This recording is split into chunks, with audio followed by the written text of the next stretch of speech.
President and former Chief Minister Ibobi emphasized Patriots' Day as a testament to Manipur's historic resilience against colonial rule and its defense of territorial integrity. Ibobi was speaking at the 135th Patriots' Day observance at the Congress Bhavan, BT Road, Imphal. The commemoration began with Ibobi leading Congress legislators and party members in paying floral tributes to the portraits of Bir Tikendrajit and Thangal General. Prominent leaders present at the ceremony included MPCC President K. Megachandra, former Deputy Chief Minister Gai Khangam and former Minister Moirangthem Oke. Recalling the historical accounts of the Anglo-Manipuri War of 1891, Ibobi stated that Manipuri forefathers fiercely refused to bow down to external adversaries. He emphasized that these valiant heroes fought bravely against a mighty British Empire to defend their motherland, despite knowing that they would be defeated in the war.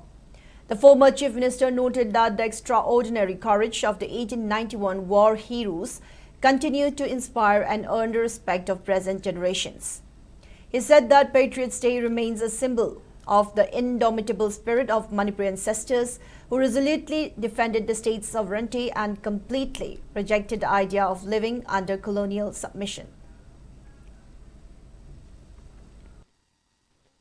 Makoina mama lebak majati ki damukta kada da subuk non ki daba maduni akoina nasi sama kuncha mangarak shuba observance function ni koi tawjari se prithvi da nimit ta ba leiti hariba dugumba british ki thauna makoi gi mai makoi gi shakti do khangna koi mai thirani na thang boda noida ima lebak izati ki damukta di akoi noida ngap noida surrender toro haidana ro amoro shibasena waro any party basis yaudana material yaudana pangang ngang budidi maduga wonsen naraga awai kum tawdi praja singna angau bani